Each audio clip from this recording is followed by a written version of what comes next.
Welcome to my channel. My name is Emmy from Emmy Evolving. If this is your first time joining me, thank you for finding me. If this is not your first time, thank you for coming back. So, guys, really quick, just in case you haven't already seen, because social media be hecka, hella, hella, hella unfair with me. I'm going to be going live tomorrow for a protection ceremony. I already have expedites available in case you want to get some energetic work done, whatever it is. Go ahead and click on the QRC, click on the comment, the link in the comment, however you want to do it. But I'm going to be going live tomorrow to do a protection ceremony. This protection ceremony, there's a lot of stuff going on with the energies. Which brings us to our topic today. Big things are about to happen. Okay. Big things are about to happen. And these big things that are about to happen are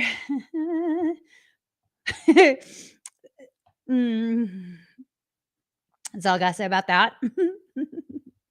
That's all. It's suddenly making me super duper hot. All right. Super duper hot. That did not take long. I was cold, and then I was hot, and then I was cold, and then I was hot. Okay. Let's get started. Big things are about to happen, okay? Big things. I don't know what these big things are, but we gonna find out. Hopefully these big things are like good things. Mindy, don't start. That's from Miss Marlene. She says, don't start.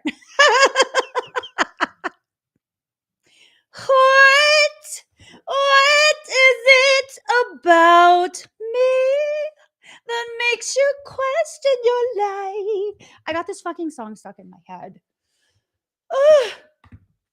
Lola Young. I came across one of her videos on Instagram earlier, and I've just been stuck.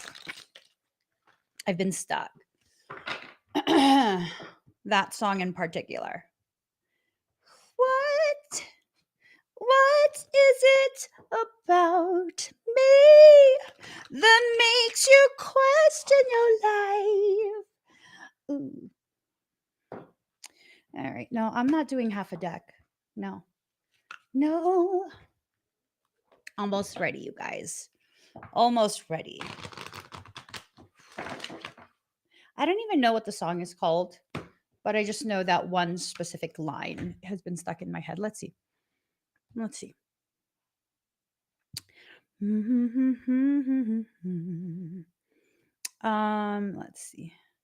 What is it about me? That's the name of the song.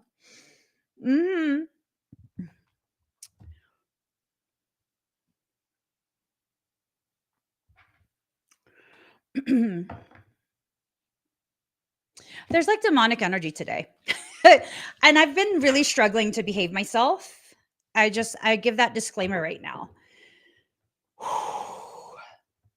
What is it about me that makes you question your life?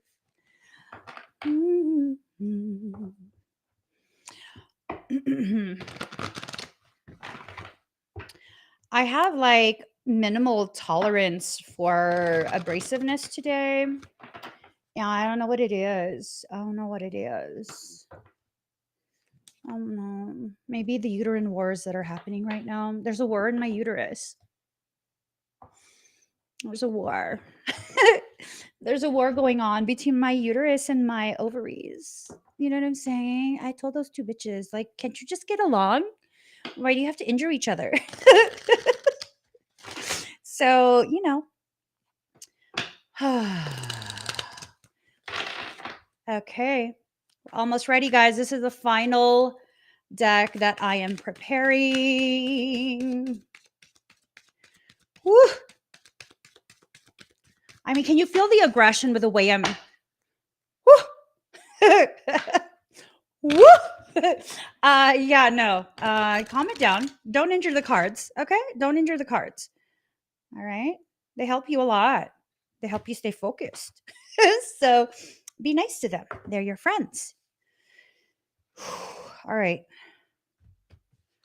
Ooh, it's not a bloodbath. Someone just got a bloody nose, is what it is. Just a little flesh wound. Flesh wound. Not yet. Not yet. Not yet. Not yet. They're just getting started. Okay.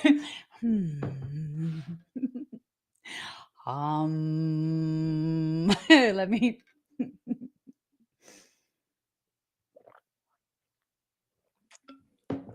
All right. Whew.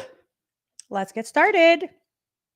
So big things are about to happen, right? Big things. Big things. Okay.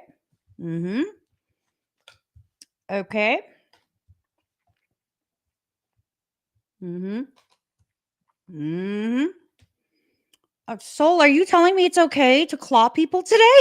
Is that what you're saying? Oh, hold on, cards. Hold on. Hold on, cards. Do not encourage me to misbehave because I'll take you up on that offer today. Okay.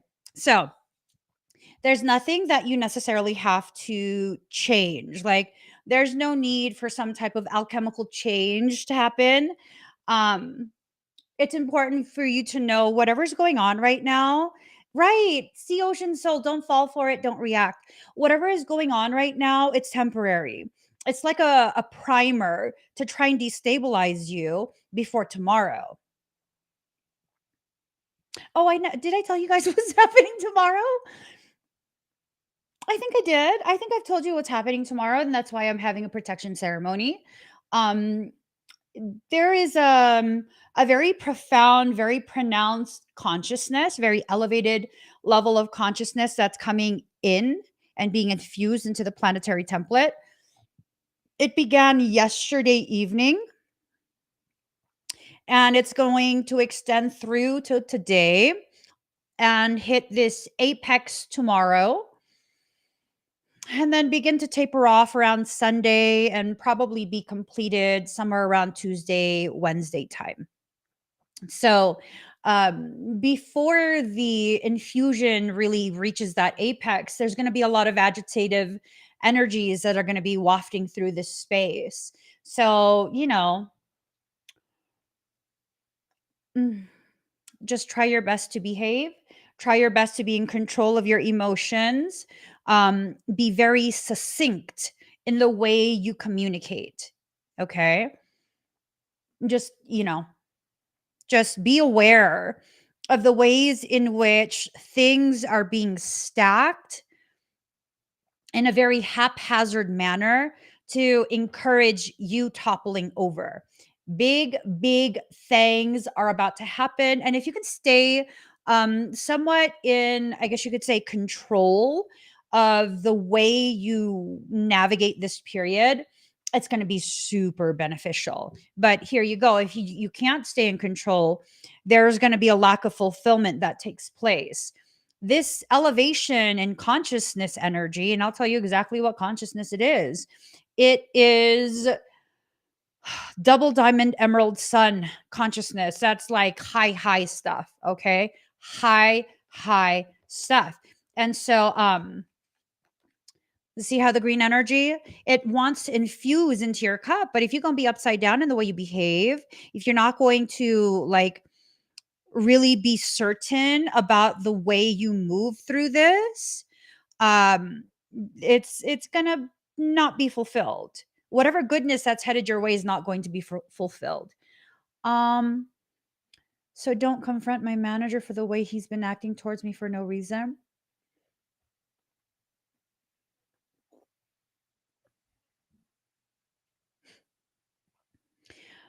Do you want something to come from it? Do you have an objective that you're trying to accomplish? Oh, let me put this on the screen. Is there an objective that you're trying to accomplish? Because right now, let me see. When did Mercury go direct? Is it today? Mercury goes direct. Okay.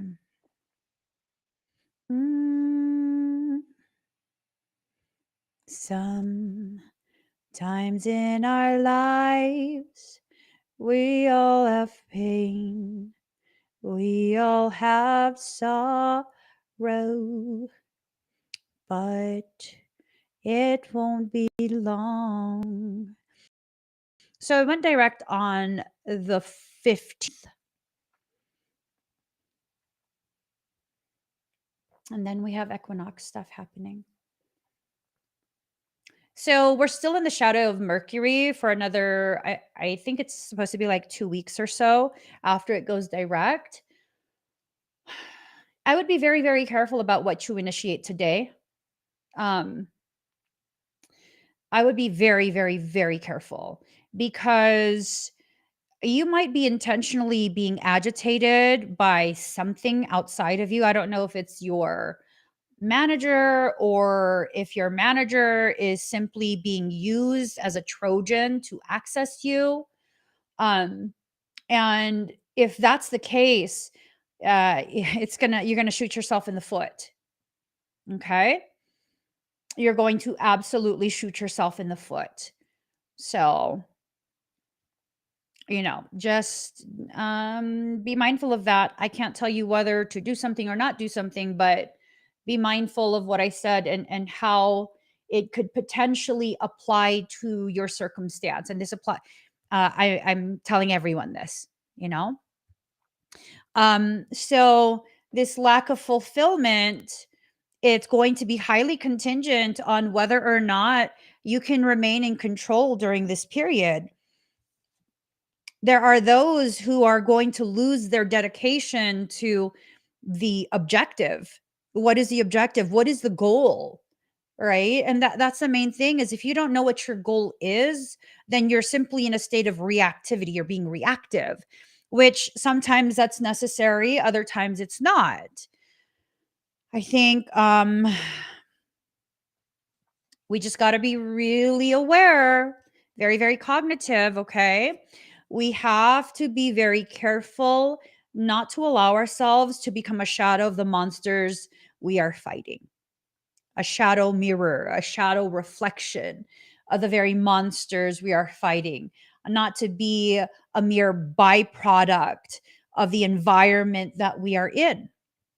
Okay, there's going to be people around you, especially today, lasting for a few days, where they're not going to take responsibility for the things they're doing. what? What is it about me that makes you question your life? Um, hmm. How powerful are you? Because to truly be powerful means it requires that you no longer allow other people to be able to dictate what type of emotions you are feeling, what type of day you will have, how you will perceive um, the world at large, right? So it's like for some of us, the presence of another can be so agitating that we lose sight of the good day that we're having.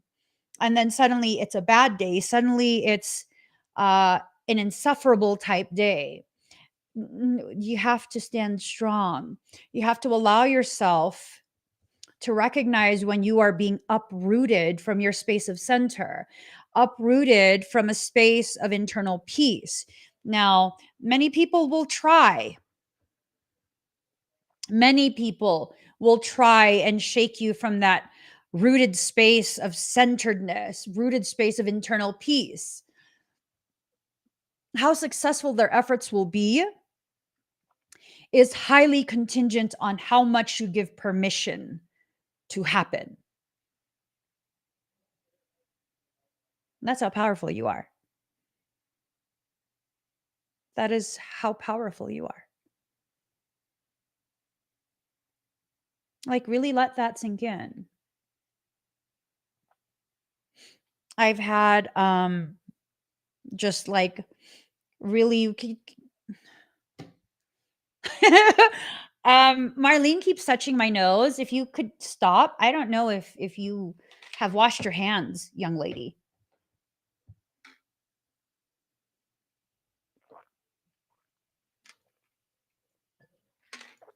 If there's a fairy there, leave them.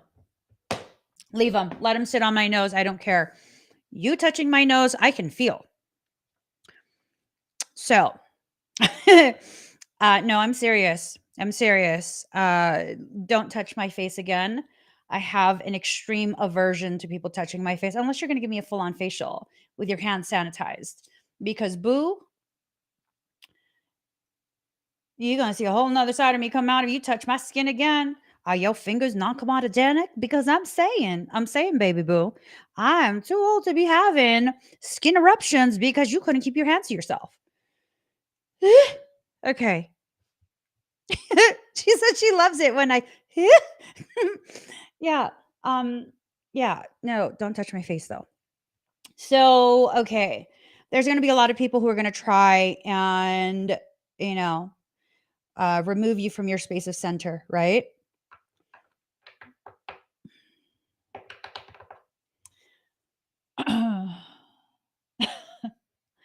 I don't know. I'm feeling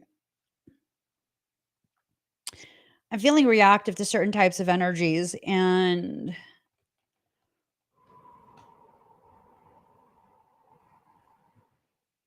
let me just exhale this out, right? Just exhale this out. See, this is how you address the attempts to try and trigger you, which Marlene says, "Yay, you noticed." hmm She says she's acknowledging that I noticed she was intentionally trying to trigger me, to show you exactly how you go ahead and process.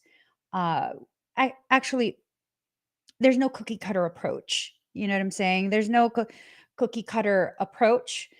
And oh my God, what is going on with the room today? First, Marlene's touching my face. Now, Pedro's all up in my ear. Motherfuckers, leave me alone. But I'm saying, reverting back to what I was saying, you need to get a moment of acknowledgement from within yourself of what's happening, the way you're giving your power away, the way the reactivity is occurring. Pedro, what do you want?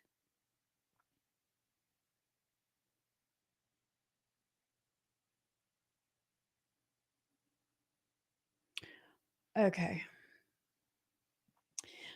There's a lot that's going on, right? Okay.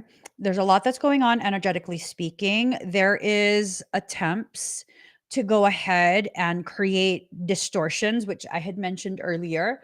Um, if you allow yourself to get distracted by the distortions, according to Pedro, um, it's going to cause you to fall in an entire octave, right? An entire octave. An octave is more than just one note or two notes, it's the entire scale from C to C. That's an octave. So, mm, you're going to drop like that. If you go ahead and have that drop, you're not going to have enough stability. Your internal structuring is going to become compromised, and it's going to create a catastrophic snowball effect within your morphogenetic template. It is so important that you remain very deeply grounded right now, like very, very deeply grounded.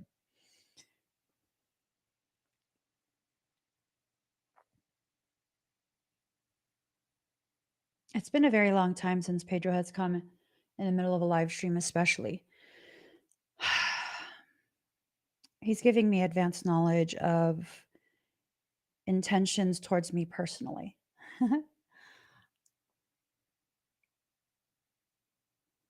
I give no permission.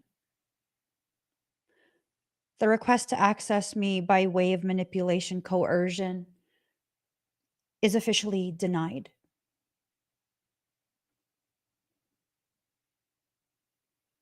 Any attempts to access me, my space, my thoughts, anything extending from me, including my family, the people I care about, that's an act of war.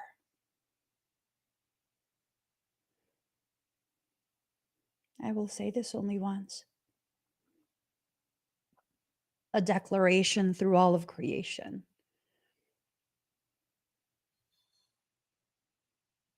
I have returned back to the seat of Empress.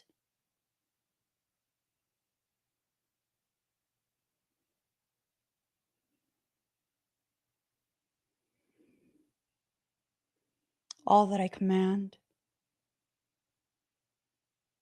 is within my palm.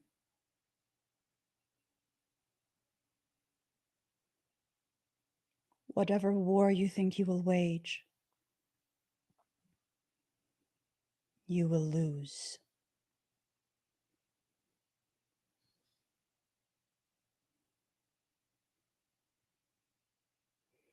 The Empress that was in the chamber.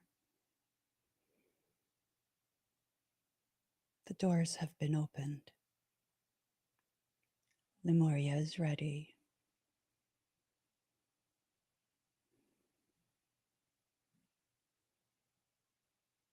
I'm aware of my capacity. I'm no longer afraid to harness it.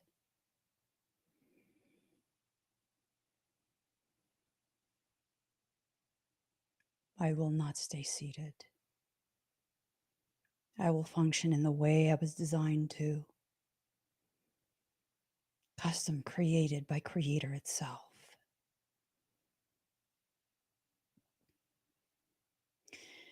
And for those of you who are sensitive to energy,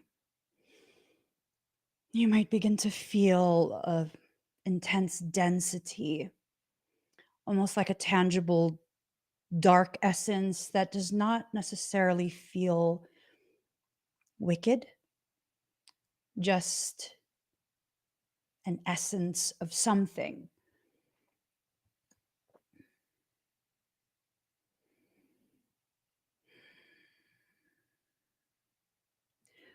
I stand fully planted as a wildflower that I am,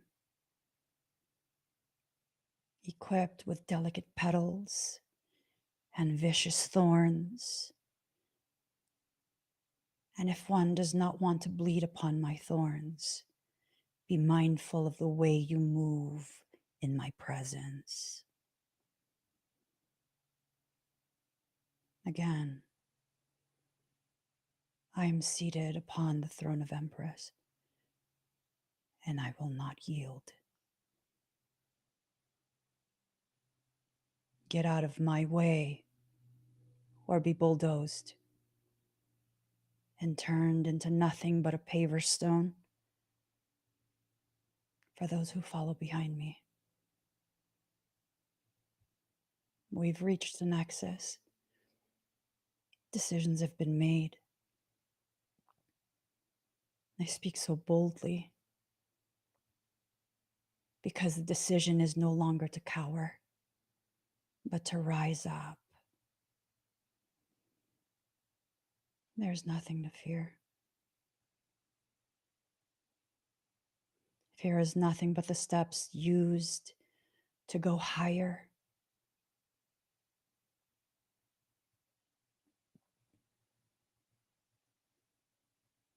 There is nothing to fear.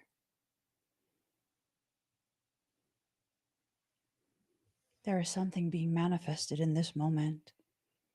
Whatever that is, it's something ridiculously powerful, and that's why so much effort is being placed into attempting to distort, into attempting to cause you to disregard whatever the task actually is, whatever the goal actually is.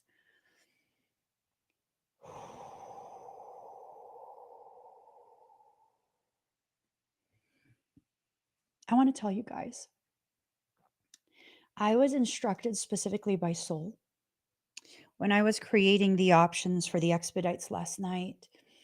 I was told to offer something that I haven't offered yet. What is that? The creation of a clone droid. Do you know what a clone droid is? A droid can be programmed. To do what? Many things. Many, many, many things.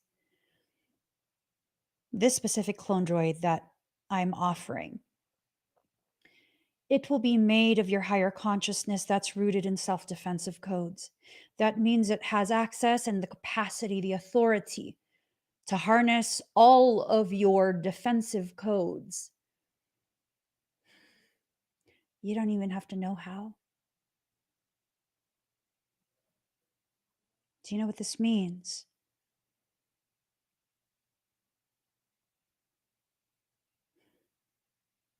The war that's being attempted, the attempt to bring an etheric, spiritual, energetic, celestial war into physical density. It's not going to work. It's not going to work. Why? Because I said so.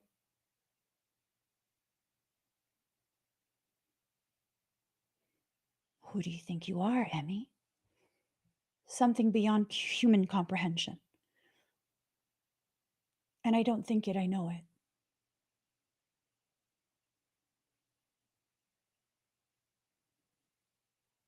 And some are not meant to be touched. Ever.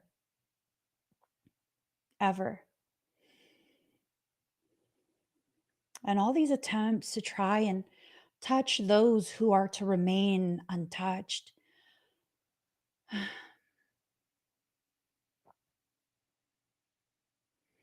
All you're doing is continuing to dilate the pathways that I did not want to access. What does that mean? That all you're doing is fueling my own personal rise to those nefarious, malignant things.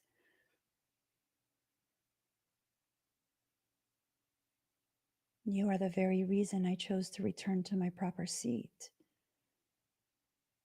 The time for games and playing small is done. For all of us, it's done. It's over with. It is done and over with, and there is nothing, anything outside of Creator can do to stop you from reclaiming what is rightfully yours. Big, big things are about to happen. Big, big, big things are about to happen. I'm not even speaking on a global scale. I'm still merely addressing personal morphogenetic template. You as an individual are being primed for something massive to shift within your life, something that will absolutely give you the opportunity to build just amazing things for yourself. But you have to be willing to tap into the level of courage it takes to stare your very fear in the eyes and say, we're not friends anymore. And no, I don't want to hold your hand. All of these wonderful things, they won't happen for everyone. Why? Because of what you believe, because you have to be spiritual, you can't be religious, because of what you eat, because of what you read, because you choose not to allow it. That's the only reason. It does not matter what you eat. It does not matter what you believe. It does not matter if you are still devoutly religious. It does not matter if you are exponentially spiritual. It does not matter if you use the vernacular of those who have read about Keylontic sciences, Ascension glossary, all kind of different esoteric texts. It doesn't matter. None of that matters. All that matters is what you give permission for. If you don't step into the driver's seat, there's no one driving. There's no one driving. There's no one driving. If you're not going to intentionally decide to control the direction your vehicle, your Merkaba, is going to go towards, I don't know what to tell you. But none of this goodness is going to reach you. It's not going to happen for you. And that's a decision you made. So if you can be strong enough to make that decision that sabotages all of this amazingness that's being slated for you, then you're absolutely strong enough to make the opposing polarity decision and bring it all to you. Ooh, reduced threshold. It's a reduced threshold. Hmm.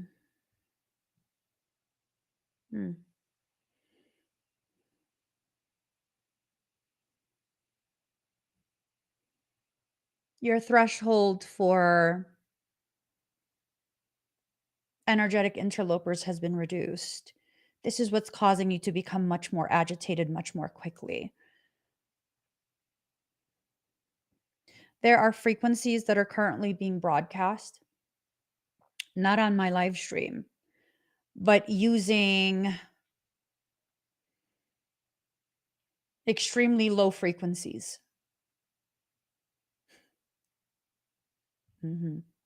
Extremely low frequencies. These frequencies can't be heard by the human ears. They're so low and they travel very long distances. And these are the very frequencies that, although your ears can't hear it, it can penetrate through the density of your cranium, your skull. And because of the calibrations of a secondary frequency, there's 3 frequencies being run. One is to carry it broad spectrum all the way through and to penetrate into density, penetrate through bones. The second frequency is calibrated to penetrate and access your retrorubral fields. The third frequency, this is a malignant tritonal band of energy. It is being used to hyperstimulate the amygdala. The retrorubral fields are the part of your brain that is suspected to be responsible for the detection of actual threat to your health and safety. The amygdala is a part of your brain that is suspected to be responsible for your level of aggression or lack thereof.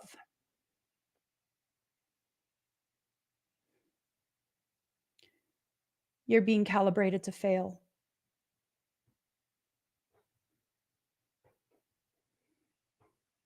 Cathar teach that. I get sick of Cathar people sometimes. They be trying to start shit with me all the time. Whenever they find me and they try and start shit with me. I don't give a fuck. One tried to start shit with me the other day. Like, bitch, have you not read their own disclaimer on the freedomteachings.net? Like, what the fuck are you talking about? This is open source documents. You cannot claim ownership of things that are simply being reiterated, and it is stated there. They are translations of already existing things. Like, fuck out of here. BIIIG! Right, Kavi? I'm saying. Someone tried to accuse me of theft of knowledge.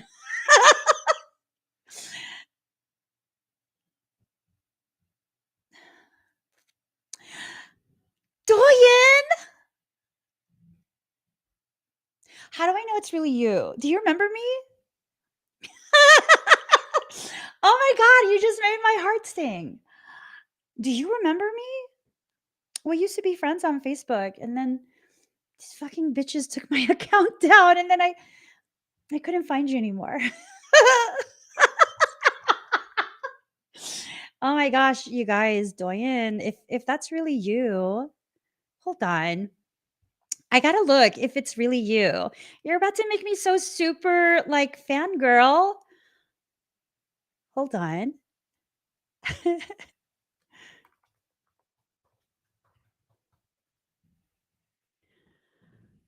Uh-huh. Is it really you? Oh my gosh. Totally fangirling. Totally fangirling. So do you feel you got to come up here with me? I don't okay, that's super forward. That is super forward. No, like I would love to have you on screen and chat with me for a moment because people need to understand the gravity of what's happening. I'm picking up on tritonal frequencies that are coming from double diamond emerald sun consciousness. Enough of the children have been born and they're trying to anchor it into the planetary shield. And there's just some really malignant stuff. There, okay, I don't know how to get you on here. I think I can email you. Yeah, I think I can email you. Or let me try and find you on Facebook. Are you still on Facebook?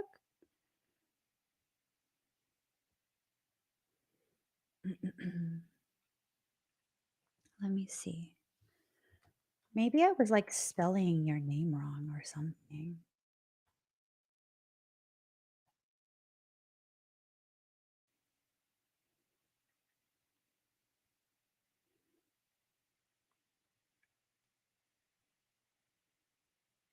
So if y'all don't know, if you guys want to be able to send or hold on, I can't think and I well, I think it's you on Facebook. I just sent the link. I don't know if it is you because it's talking about leptokinesis. Ooh, ooh. Okay, but I don't know if you still use that account because it looks like your last post was in 2021. Oh my god, I'm totally stalking you at this point. This is shameful. It got deactivated. Email me and I'll send you the link. But Doyen is extremely gifted. Extremely gifted. And the short period where I cross paths with Vibrate to Activate, um, it was this thing of being able to see someone existing outside of myself that had very comparable capacity. And it was like, wait, so is it okay? Is it okay to be different? I totally have this theory because we have very similar um, ancestral ties, very similar, that our specific, the similarity in our ancestral ties is actually a huge connection to Lemuria. It's like, mm, mm. Yeah, but it's been amazing just being immersed in Doyen's work very early on. It was amazing to just see that, to witness that, because of the fact that it gave me a lot of, um, I guess you could say, courage to really begin the process. It's been a very lengthy process. The process of me just accepting who I am, how I am, and all of this amazing, amazing stuff. It's definitely been a huge process for me personally. It's been like, damn, like that. So hopefully, boop, boop, boop, boop, boop, boop, boop, boop, boop. I don't know what that sound was. What was that sound? Baroop. Baroop. I don't know. Oh my God.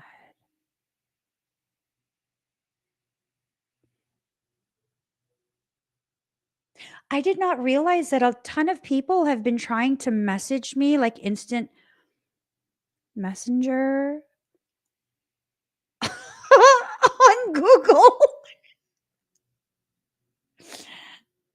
I don't know. I'm just going to leave that alone. I'm not going to open any of those because it's just. Oh, that's what it means. You're backstage. I'm coming. This is so awesome. It's so full circle.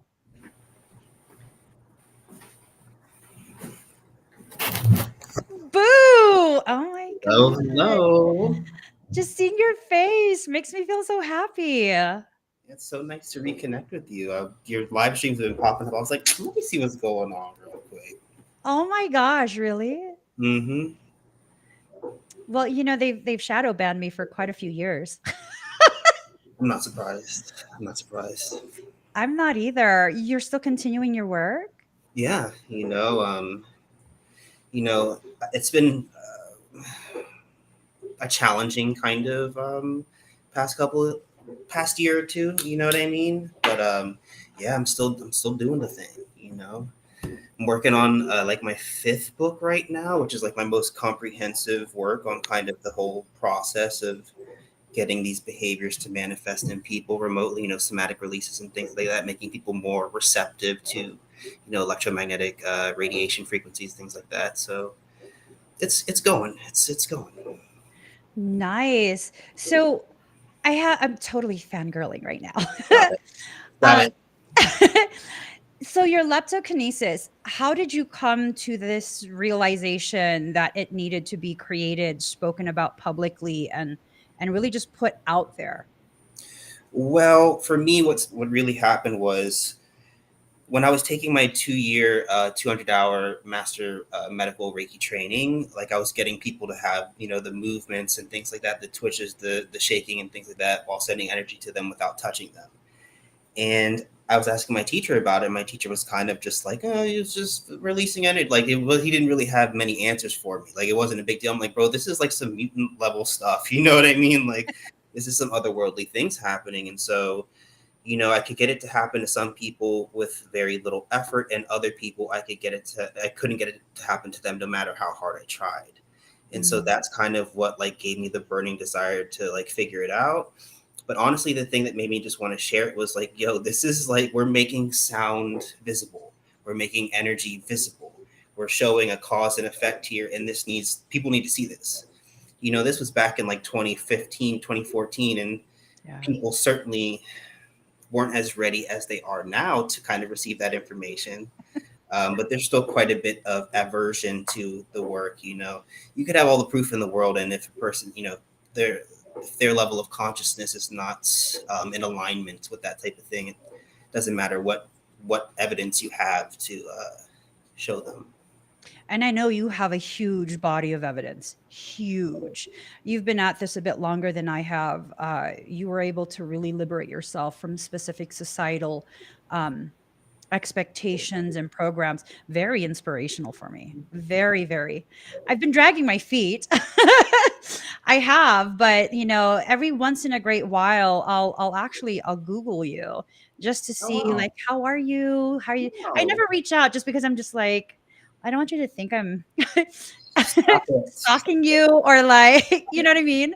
So, but I did see a couple years back you had written, I think it was the first leptokinesis book, and I was like, oh my gosh. So it's okay for us to go ahead and present this growing body of knowledge and it's being received like holy moly.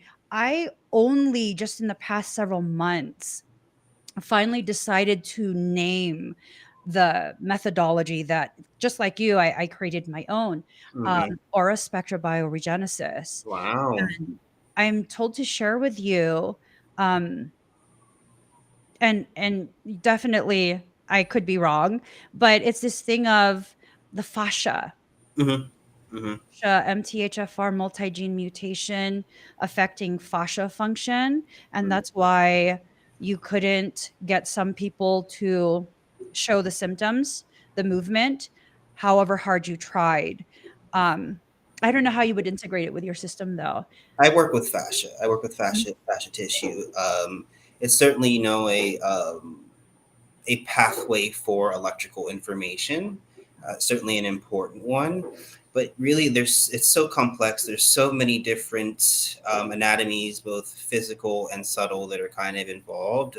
However, I have found that it's more physical anatomies that are more important to kind of regulate and enhance.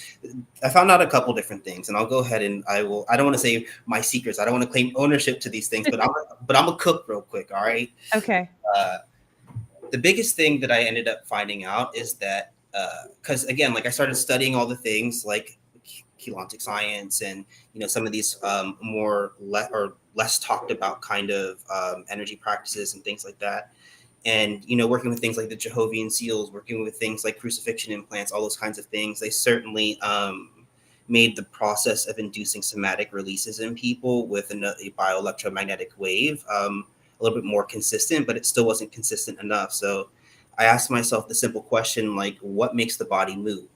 And the answer is very simple. It's the nervous system.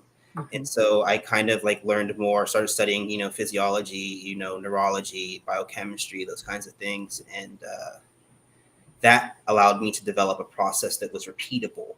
And if we know anything about science, replication is like one third of suggesting that something is in fact a phenomena or exists. And so, yeah, the hugest part for me is the nervous system, brainwave coherence, those types of things. Yeah. I found that when you enhance the cohesion between both hemispheres of the brain, when you enhance the cohesion between the brain, the brainstem, the peripheral nervous system, things like that, you are able to induce again these somatic releases in people. You're able to enhance extrasensory perceptions, that type of thing. They just released a bunch of declassified CIA and just experiments and documentation on the studies that they've conducted on psychic phenomena. And one of the things that they found was hemisyncing. Mm. Funny, right? And it's if again they just found out that if they create that cohesion between both hemispheres of the brain, they're able to do things like astral projection. They're able to do things like remote viewing, because that's what it was all about in regards to extrasensory perception with the government is espionage, and you know what I mean. Yeah. Trying to collect more information about other nations, and that's what they figured out, and it was in alignment with my own work and my own findings. And I was like, okay, I didn't even have this information till now, and it's crazy that it is in again like alignment with some of the things that I just naturally kind of like stumbled upon. Yeah, I find that when we begin to hit that brick wall and become frustrated, and we don't really know any other way to turn towards, or maybe we're at the cusp of just like throwing our hands up like I don't know, we come across the very information that's necessary to refuel us, to respark, reignite that sacred fire. It's Hmm. beautiful how everything just functions.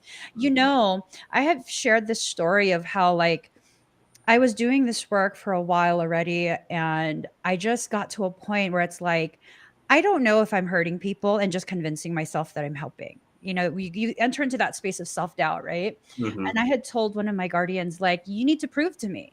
Hmm.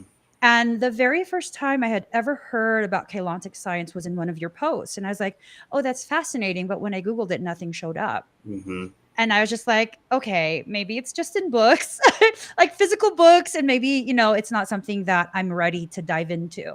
Hmm. And within a few days, I had had that conversation with my guide, and I was like, I'm not going to do any more work. I'm not going to help any more people if you can't convince me beyond the shadow of any doubt that the work I'm doing is Christed work, is pure work, and all of that.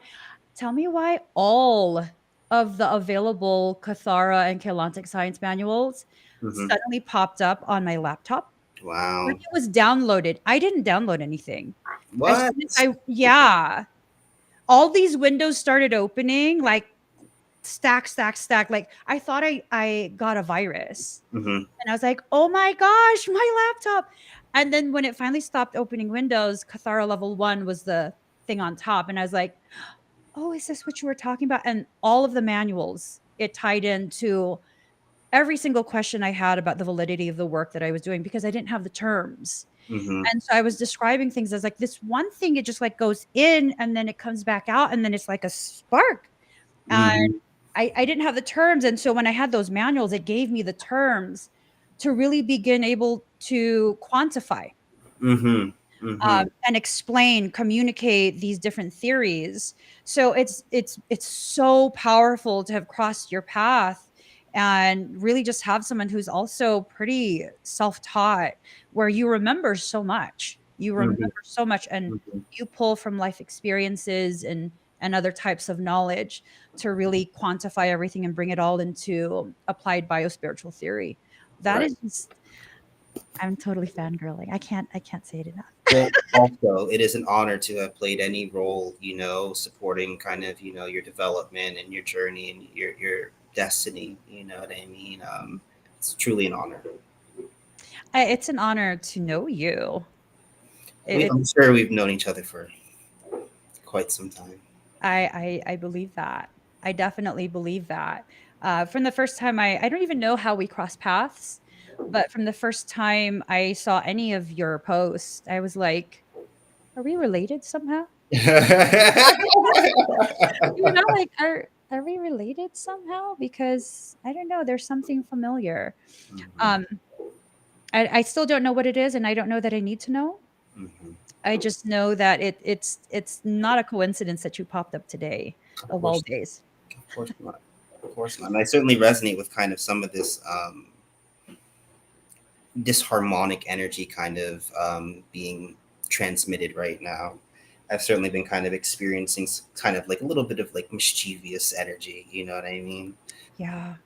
Yeah, really trying to convince me, from my personal experience since yesterday, to fully immerse myself into a space of reactiveness, Mm, reactiveness based on speculation. And it's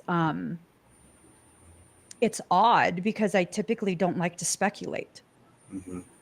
That's not something I'm sure you already know. When you enter into a space of pure speculation with nothing to give it some type of basis, Mm-hmm. that's usually a bad sign. Mm-hmm. It's the start of really entering into a slippery space where Oh you yeah. lose balance and sight of everything.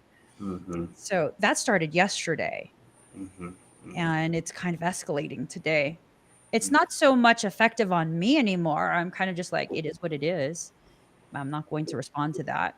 But I think for everyone else, I think they're going to be very affected.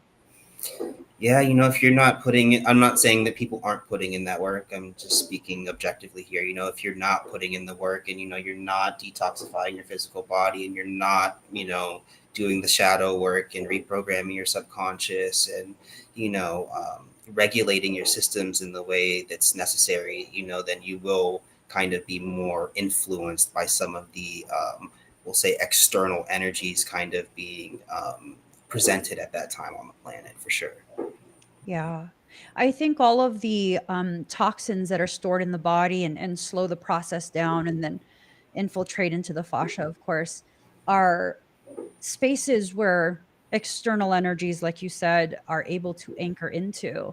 Mhm. And that's where they tap into the neurological system and begin to really do a lot of the intrusive thoughts, intrusive feelings, speculation. Again, speculation is just to speculate about something is not always horrible. I just, you know, um, but to consistently speculate and use your speculation as though it is just absolute truth, Mhm. that is dangerous. Yes, absolutely. There's nothing wrong with speculation, like you're saying. It's when it becomes absolute or when it becomes non-objective, you know what I mean, non-neutral. When you attach to it is, you know, when it becomes an issue, when you become it, when you embody it, you know.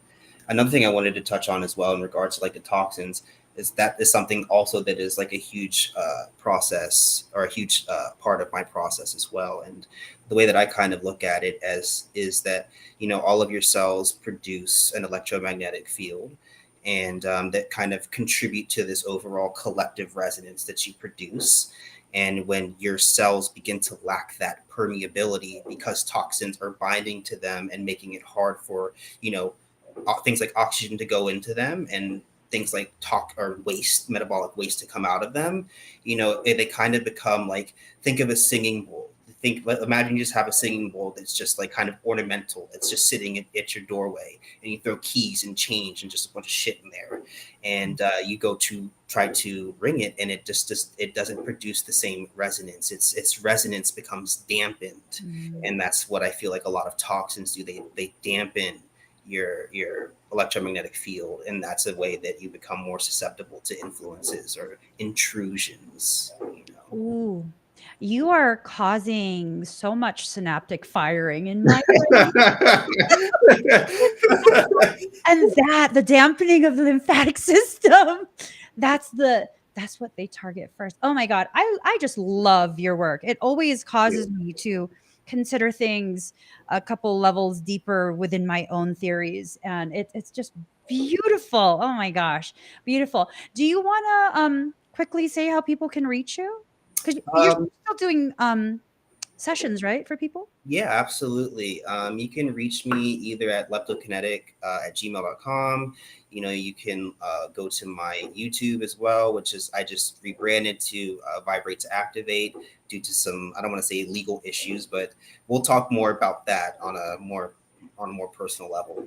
But yeah, my website's down right now as well. So it's like I'm dealing with I'm getting attacked pretty much every single day. Like I just had my new Facebook just got restricted yesterday. I had to prove my identity because someone's saying that I am using like trademarked work and stuff like that.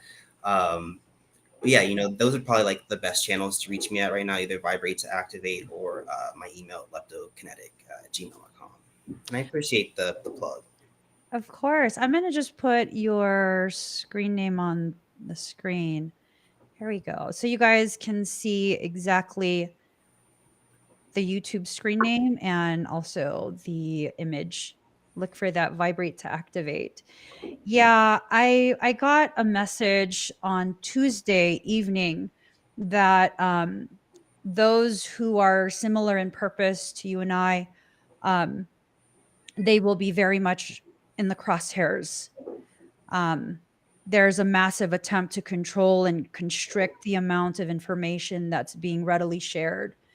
Mhm. And it's almost like a need to ensure that only one governing body, one authority, one source of information is allowed to survive.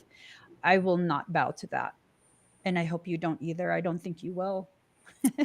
Nah, we in this for the long run. You already know. You are. That's why I was in here. I was like, oh, I love an authentic activator. I love this about you. Yeah, no, I'm just like, you want war? You want war? It's not gonna be with me because I'm not participating. And that's like such a powerful thing because I used to be like, let's do it, let's go, let's do it, and now I'm like, no, no, thank you. I have things I need to do. There's other things that I need to do right now, and that's not what you're trying to get me to do. That's not one of them. And that's important, you guys. That's really, really important to just really fully embody your personal power. Is there any last message that you want to share? What I will say, perhaps, is that, you know, the highest vibe, the highest vibe to be is to just authentically be yourself. You know what I mean? And I think that there's a lack of that kind of message within the spiritual community where, you are expected to be, holier than thou, or, you're expected to be, in my opinion, kind of toxic positively toxic. You know what I mean? I think that balance is really important, and you have an entire spectrum of emotions that you should feel, and try to harness those in a way that is beneficial. You know what I mean? Harmonic. You know what I mean? Using those feelings that perhaps are uncomfortable as a fuel, as a mechanism of expansion, as opposed to a lead weight. And I think that that's where I'll leave that at. Powerful words, very, very powerful words. And what makes it even more powerful is you leave space for people to do with that message as is most appropriate for them in their personal journey. Very Absolutely. powerful. I'm Absolutely. so grateful that you took time out of your day to come up here. Absolutely. Thank you for having me, and keep up the hard work. And it's been nice to reconnect with you, and I hope to hear from you soon. Okay. Definitely, definitely. I'll reach out again sometime soon, okay? Absolutely. All All right. right. All right. Bye. Take care now. Bye. Oh, that was so amazing. Oh my gosh, what a blast from the past. I love that. You guys look for Doyen's work. Follow him over here on YouTube and look for him on wherever social media. I wish I knew where to direct you guys, but definitely look for him on YouTube. His work is phenomenal, phenomenal, phenomenal. So, thank you guys for indulging me. I needed to. I needed to have some of that conversation for some reason. Um, when you are placed seated in front of an individual who carries the same level of resonance, the resonance is beautifully matched and paired. It can serve to really inspire some of the thoughts that you have locked away, that you thought, you know what, right now I don't need to consider that. I need to focus on things that will help me to survive the current circumstance. It's a very beautiful thing to just be placed in a space um, so harmonious, so harmonious that you can liberate yourself to the degree that you can consider all things once again, and exit out of that space, that energy of merely trying to survive, right? Survive this circumstance, survive the next circumstance, and the circumstance after that. And it's really just this thing of, are you only in this life to survive? Or are you in this life to experience the full spectrum of motion and emotion, knowing that the two go hand in hand? That when you feel differences in your emotions, it actually causes you to flow towards different avenues and pathways that take you deeper into the truth of who you are, what you're here to do, and quite possibly the ways in which you are a living gift unto others. By springtime, many will be going through the process of renewal, going through the process of seeing the ways in which all the time and energy and effort you've been investing into yourself, and you're returned back to your most authentic state, it's going to be paying off. It's going to be something that really gets you into a mindset that revs the engine and gets you to continue moving forward. And it can be exhausting. It can be very exasperating where you lose the words to help others who are not in the same type of journey as you, um, to help them better understand the process that you're in. It's okay. Take a moment, pause, take a deep breath in, allow yourselves to be nourished by that new oxygen. So that way you can find the words. Okay. This is about really respecting the process that you're in. These big things that are about to happen are things that will help you. Now, some will see these things as hindrances, a form of punishment, violations of your sacred space, and others will see it as an invitation to rise, to transmute. It's up to you. I also hear the word transduce, right? to allow the message to go deeper, the program to go deeper into your cells and awaken more of you, your truth, your gravity, your purpose. Boundaries need to be enforced, though. Definitely. Boundaries need to be enforced, and you need to clear your pathway. For some of you, it's unfortunate, but this is a message that's coming through. For some of you, there's a need for you to know when people who have malignant, malicious intentions towards you band together, they're simply making it easier for you to take out the trash, because now it's this congealed thing that you could just pick up and toss out versus a whole bunch of like glitter, toxic glitter spread everywhere. And I use the term glitter because they go ahead and show you these little sparks that call your attention in to what their intention is with you, right? And anyone knows if it, blah, blah, blah.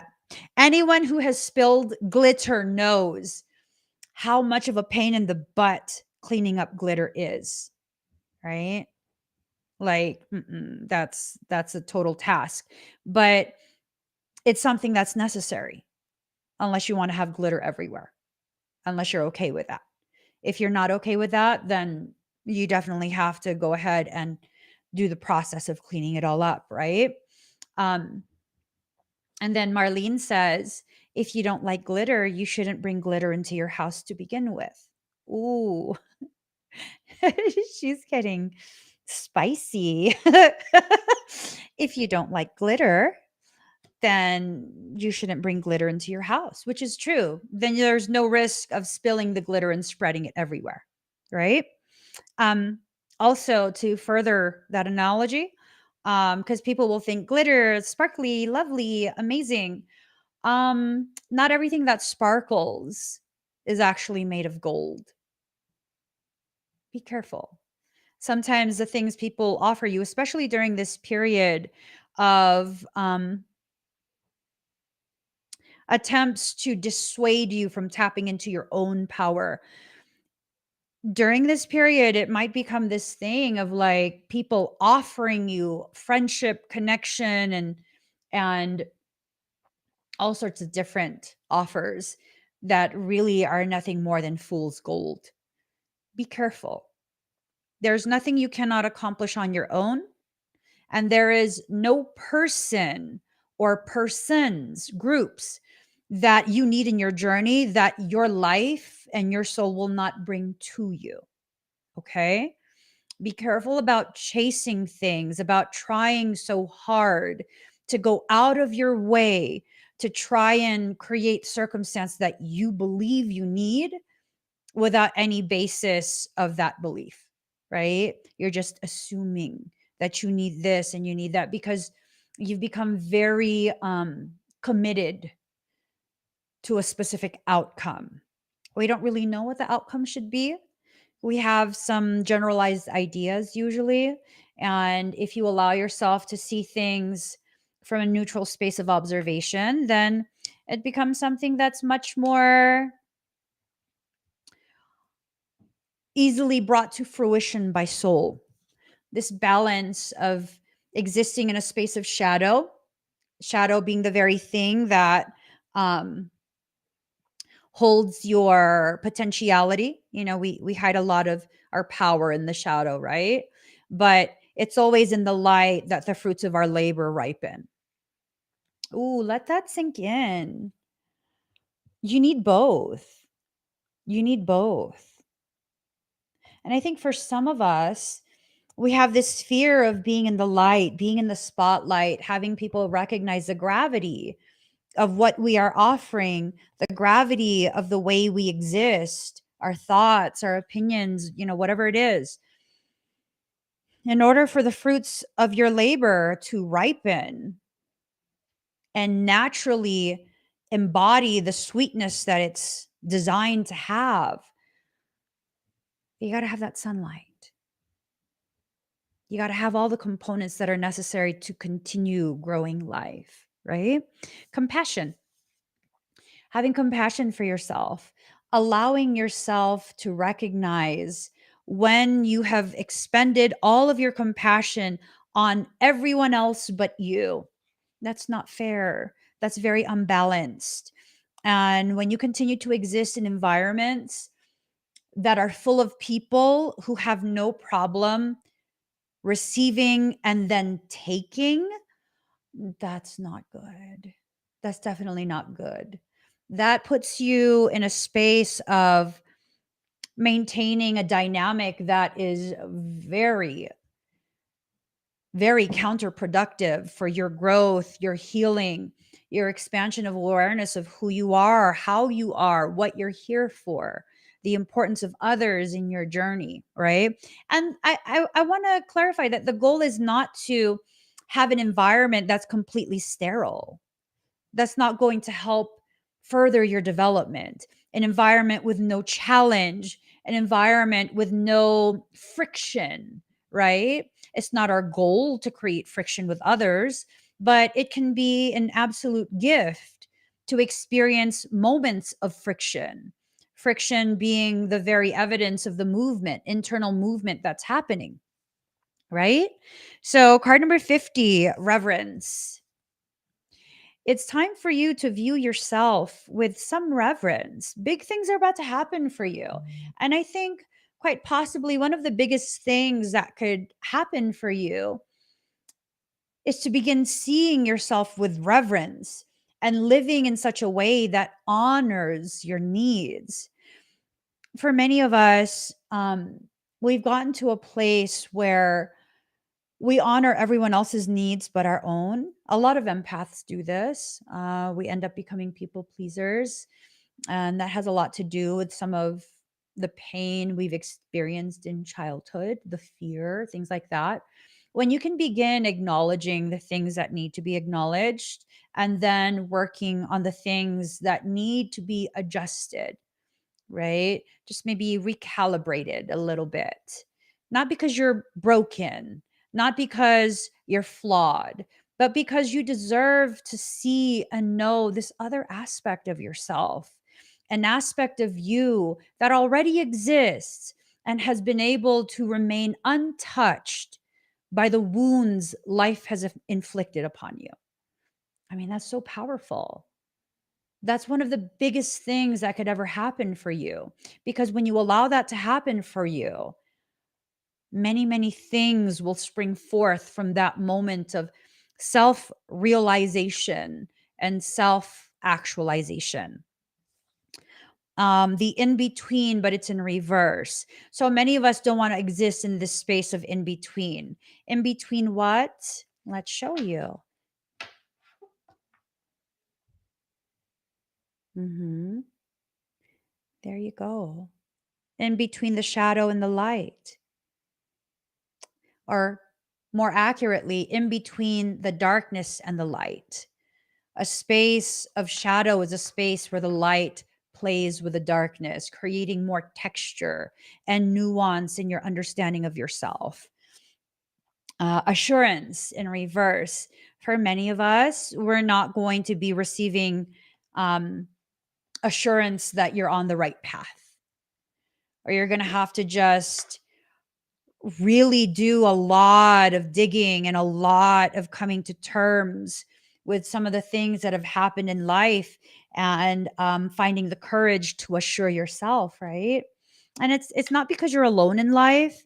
It's more that sometimes when we enter into this space where we are the only one that can confirm for ourselves, that can affirm, that can validate, it's because your soul wants you to know how powerful you are, that you don't always have to rely on something external from you. Sometimes, yeah, the external things are the very things that help to spark your recognition, initiate your process, serve as the impetus for a cycle of profound, exponential expansion of awareness. But most times, that's something that should be initiated within you, that you have the capacity, the authority um, to do this for yourself, right? Not everything has to be alone. Finding that beautiful balance between external and internal, that beautiful space of being in the in between, right? Illusion in reverse. Some of these things that you're contemplating, you're not imagining it. It's not an illusion. It's something that really causes you to the the assumption that you're imagining things, that it's an illusion, you're losing your mind, that you've gone crazy, that you don't know what's happening. I think to some degree, you know what's happening. You're being pushed out of these spaces of discomfort, spaces that you've been so uncomfortable in for so long that discomfort is now registering as some level of comfort.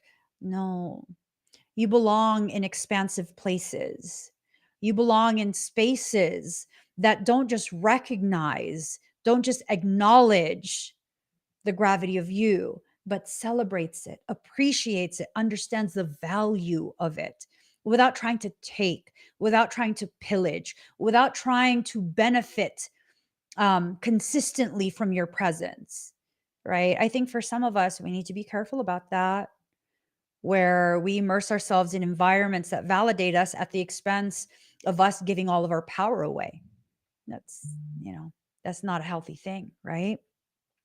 Communion. So there's a communion that's about to take place. Whatever this communion is, it's something that's tapping into a space of having a lion's heart. The number 23 always reminds me of Regulus 23, right? Regulus 23 being the largest star in the Leo constellation. It's the lion's heart and the star assigned to Archangel Michael. And it's this thing of having ferocious courage in the face of your own fear, the face of your own self abnegation, right? Where you're consistently in a process of negating your understanding of your gravity, your understanding and acceptance of you. So, patterns. It's time to recognize the patterns that we flow into and out of. These very patterns are the very things that help us to learn on a higher and higher degree, while simultaneously lowering you deeper and deeper into the eventuality of you living your life's divine purpose. You don't have to know what your divine purpose is to live it. And for it to be a divine purpose does not mean it has to be some type of global savior type of um, purpose, right? Like you don't always have to be in a space of martyrdom to carry value. For some of us, your divine purpose might just to be, make other people laugh. That's very sacred medicine. Laughter is very sacred medicine. Or maybe you're here to simply just exist and cross paths with as many people as possible, where you can allow yourself to really serve as inspiration for another without trying to. Just by allowing yourself to be witnessed, other people are naturally inspired, right? Card number 5, knowledge. You've been given so much knowledge over the course of your entire life, from infancy all the way through till now. What have you done with this knowledge? Right? And that question is not asked to initiate a cycle of you beating yourself up over the fact that you maybe haven't done anything with it yet. Well, maybe you weren't ready yet. Maybe you weren't ready yet. And I've shared with you guys before that I didn't have an awakening moment. I've just always been, this weird kid, right? Right? I've just always been like this. But I have gone through years and years and years of cycles of being unable to tolerate myself, being even hateful of the fact that I'm so different, not understanding the gravity of the divinity of my difference, not being able to appreciate it. It's so easy for all of us to forget just how amazing our norm is, because it's your norm. You're just kind of like, I mean, what's so special about it? Right? Like, what's so special about it? A lot of things are special about it. You specialize in the things you specialize in. There's at least one thing that you do better than everyone else in this world. Even if it's folding napkins, even if it's folding napkins, even if it's sweeping the floor, even if it's just simply staying quiet, observing quietly, right? Recognize that you have beautiful things about you. And when you begin this journey of returning back to a space of self acceptance and eventually self embrace and self love, you'll begin to recognize how upside down your emotions have been towards yourself, primarily, allowing other people to initiate processes that we are not emotionally prepared to undergo, wholeheartedly undergo. Um, it causes us to feel some type of way towards ourselves. It causes us to feel some sort of way towards ourselves, right? Like I'm very inspired by Vibrate to Activate, Doyen. His work is phenomenal. And I'm inspired by the fact that he's written how many books at this point? I believe he said he's in the process of book number 5. Um, that's beautiful. That's powerful. Very inspirational. I've been told to write a book, several types of books, and I refuse to.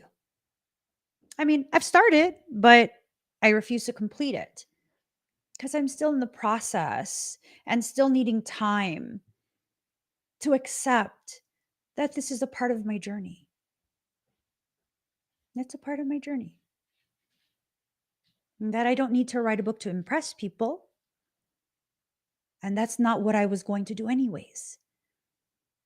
That the writing of a book is simply to get out into the public eye the theories that I've been mulling over for much of my life. That's all it is, right? Because again, I'm a people pleaser. I've been working on it. And see, you just witnessed me feeling some type of way. The fact that I am acknowledging that these parts of me still exist, parts that I don't really like too much, right? What's wrong with being a people pleaser? Because there's good stuff in that. But when you take it to a place where it puts you in a state of deficit, it's not so good anymore. It can be a beautiful thing when balanced and done in moderation, where the people who are important to you, the people who have served as a safe space, a sanctuary for your weary heart, right? Um, I don't know that it's a bad thing to try and go out of your way to make them feel loved and appreciated, right? Especially during special times of the year, anniversaries or their birthdays, right? Finding that space of moderation. I think the only time things become bad is when we don't self moderate, when we allow things to get wildly out of balance and then out of whack, right? Being able to self moderate is a strength. It allows you to exist in different terrains simultaneously. And when you allow yourself to cultivate the space that you're existing in, especially during this period, you'll find that you're surrounded by mirrored souls, people who have like minds and like hearts as yours, right? People who can help you to awaken to the reality of the gravity of you. Like, I don't play being humble. I just really don't see. I feel like a broken record. I do. The fact that I keep repeating that, I don't think, see, or feel the big deal of the work that I do. It's just, this is what I was designed to do. So this is what I do, and it is what it is. It's not necessarily a bad thing. It's not necessarily the greatest thing ever. It's just a thing. And if that thing can help benefit other people's self-healing journey, then awesome, right? But at the same time, where is my self-healing journey if I can't recognize the gravity of it? And that's where all of you come in. You guys serve as the mirror to my heart, the mirror to the processes that I'm currently in or being prepared to exit out of. Your presence increases the viability of expansion of awareness for myself personally about my personal journey, right? You know, a lot of people think that, oh my gosh, Emmy is so generous with her time. She does readings practically every day. And, like we all have to be so grateful at how generous. No, it's mutually beneficial, you guys. I learn just as much every time I share this space with you. I learn just as much about myself and my proper place within my life, just like you do. A lot of these live streams are moments of clarification for me about things maybe from years ago, or things maybe from this morning, or things that maybe I'll go through later in the evening or even tomorrow, right? Like life is playing out so beautifully, and there's a balance that already exists. Sometimes that balance will take you into spaces that seem more shadowy, and other times that balance will shove you directly in front of a spotlight. You are cosmically connected with every single potentiality that is brought to you, whether it's connections with others, whether it's just crossing paths momentarily, or it's something much more profound where um, you found a best friend for life, you found a life partner, right? These big things that are happening don't always have to be a massive, major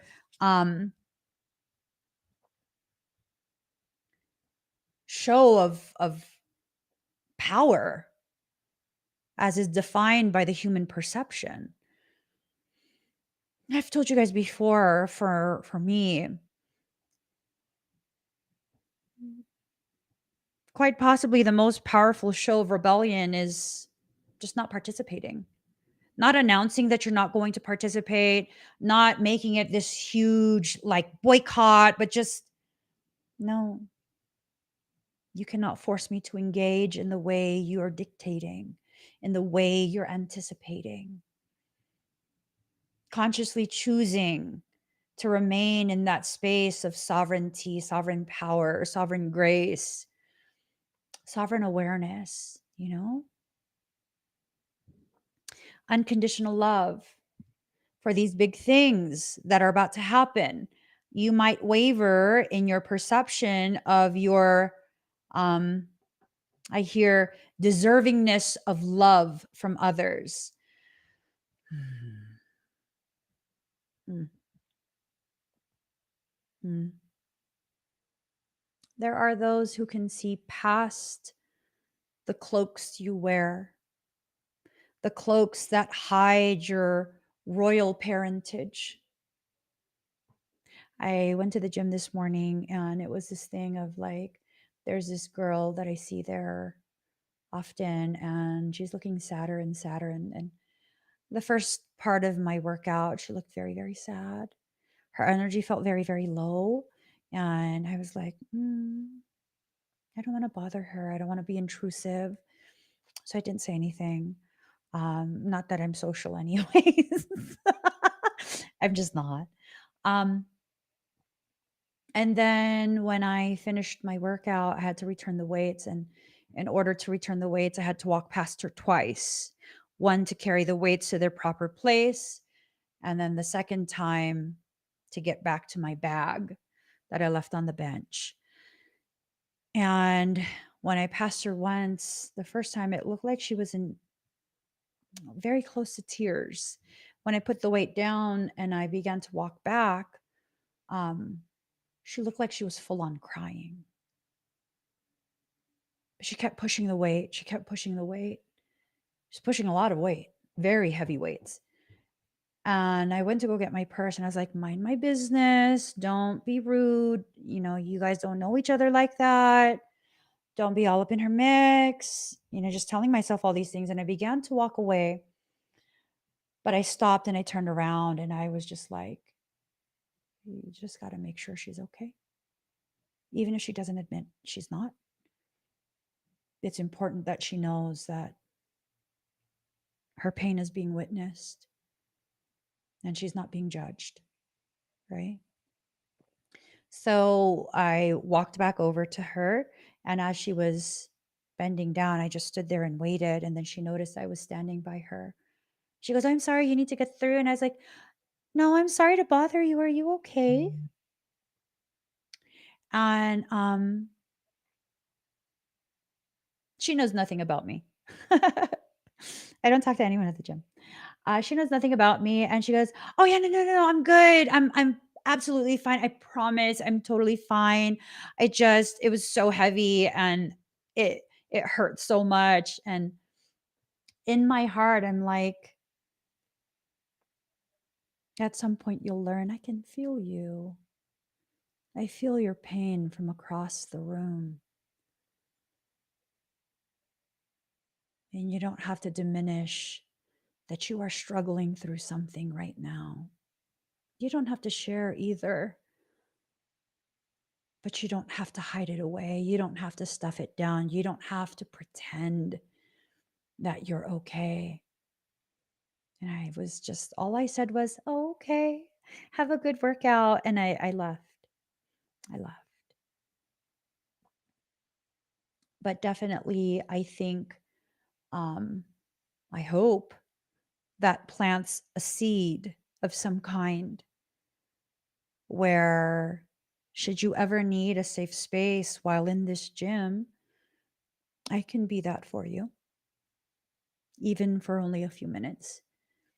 I can be that for you. And maybe that's not going to happen right away, or maybe it'll never happen. It's not for me to dictate to people to cultivate the seeds that I plant. It's just not. I gift you the seed, and you do with it as you please, either throwing it away or intentionally burying it and watering it, taking care of it and allowing it to grow into something with tremendous potentiality for you. But again, I'm so adept at hiding um, much of what it is I offer others in real life. I'm very good at hiding it. That yeah, I'm suddenly realizing right now that's probably why that has to change. And I think eventually I'll find a way, hopefully soon, of how to do that while still honoring my need for anonymity, right? So believe this lack of belief you have in yourself, this lack of belief in your capacity and the gravity you carry intrinsically because you exist. You have an intrinsic worth because of the sheer act of existing, right? Walk your truth. Because you don't believe, you haven't been able to walk your truth. You have to begin believing in yourself. You know, the people who try and tear you down, the people who try and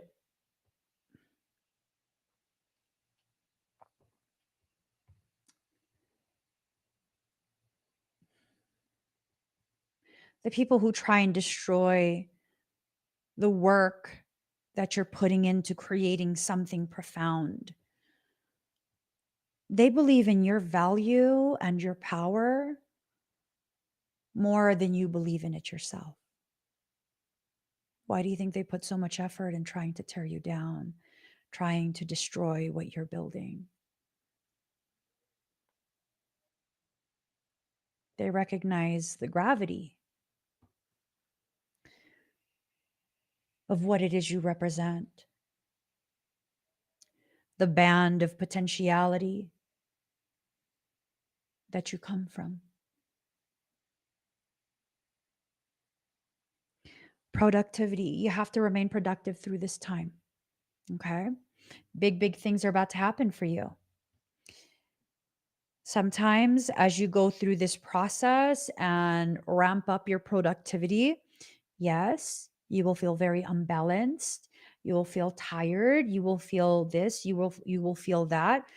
That's all part of your process. Okay. As long as you address the needs as they arise, I think you'll be perfectly fine.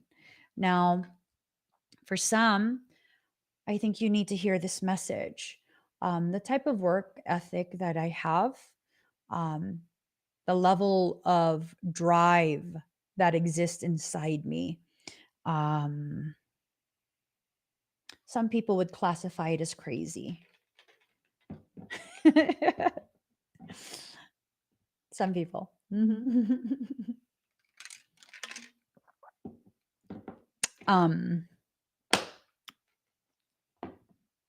At one point, I worked 7 days a week and did not take a day off at all for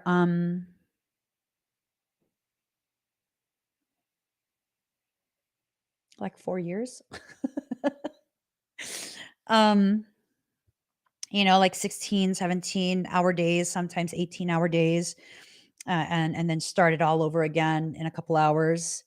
That type of thing, sleeping only 2 hours, 45 minutes. And then continuing at that same breakneck pace. And that really stemmed from my lack of deep understanding of a specific concept.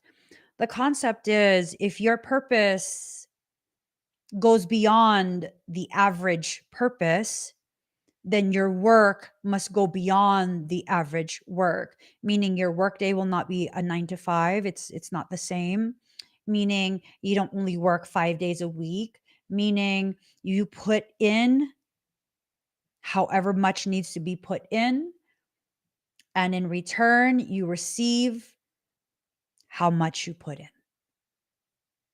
right?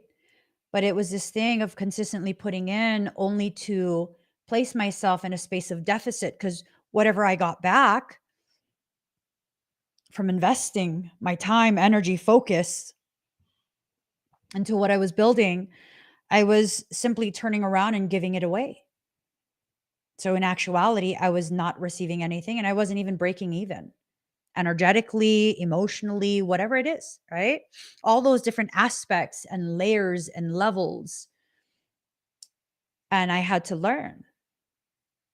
Even if I can't take a day off of work, I need to take a day off from the amount I allow people to place on my plate, to place in my lap.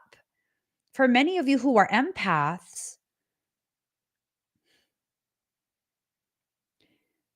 random people will approach you and tell you their entire life story, all the horrible things they've been through. Heck, they'll even cry to you. And then at the end of it, they'll say, "I'm so sorry. I don't know why I told you all of that. I'm so sorry." But they feel better. They feel lighter. And you feel heavy. Because in that exchange, they gave to you all the emotional baggage. And rather than just leaving it where it is, you then choose to carry it with you. Yeah, I don't know that that's how things are supposed to work. I think that that's how you get wildly out of balance, like the cards are talking about. I think the revolution that needs to take place involves, first and foremost, recognizing that what you've identified as center it's not centered. If your point of center does not bring you immense peace internally to the degree that um, you're so affected by everything around you, you're so affected by everything that's happening, you're paying attention to everyone and everything rather than just looking at what you are currently in the middle of trying to do. I don't know that that's centered. That's off kilter, right? Sometimes my husband will ask me like, "Hey, did you see that one person at the gym who was doing this or that?" And I'll be like, No, no, I don't know. I don't know who that is. I don't." And he'll be like, "They were working out right beside you." And, sometimes he'll be like, "Oh my God, they were like totally groaning." And I'm like, I didn't notice. And he'll be like, "How could you not notice they were being so loud?" Because first and foremost, I have earbuds in that are super loud. And then secondly, I'm focused on making sure that I'm working out with proper form. I'm not paying attention to anyone else. I don't know who's around me, right? And that's how I know I'm centered in what I'm doing. I'm absolutely hell bent on always appropriately recalibrating myself anytime I recognize I am not in a space of center. Typically, if I come across a person who is very upset and going through things and I ask them what's wrong, even if they don't tell me what's wrong, I'll get a very good sense of what's wrong without scanning them and violating their privacy, right? I will not invade people's privacy like that. Um, but the thing is this the thing is this typically I'll carry that hurt with me for at least a few hours. Or I'll be like, "Oh my gosh, I hope they're okay. Oh my gosh, I should have like insisted, like, you can talk to me. What's wrong? How can I help?" And all of this other stuff, right? Um, I know that I've been placing a lot of effort to center myself today because I can feel the gravity of the energetic shifts that are occurring. Um, and with that, after I walked away from that girl who was upset, uh, who I believe was upset, I was like, if you can lift to the degree that this person is able to lift, keeping in mind the proper form, and you can modify your body in the way that I've seen them modify their body, they can handle this. I'm going to leave it there at the gym. They can handle it. The seed has been planted. If they need someone to talk to, I can be that at the gym. I'm not going to bring it home with me. I'm not going to bring it other places with me because that's not for me to carry. And I went home with peace in my heart. Like, I felt it was an appropriate level of effort on my end, right? Rather than my usual, like, I saw a homeless person once outside of Walmart. I don't know if you guys remember this. It was like 2 years ago. I saw a homeless person once outside of Walmart, and, I was like, "Oh my god, it's gonna rain. They need a tent. They need a tent." And I wanted to go back into Walmart to buy them a tent and surprise them with it, but then I didn't, and then so, like, I spent the rest of the day crying. I know, I know, I know.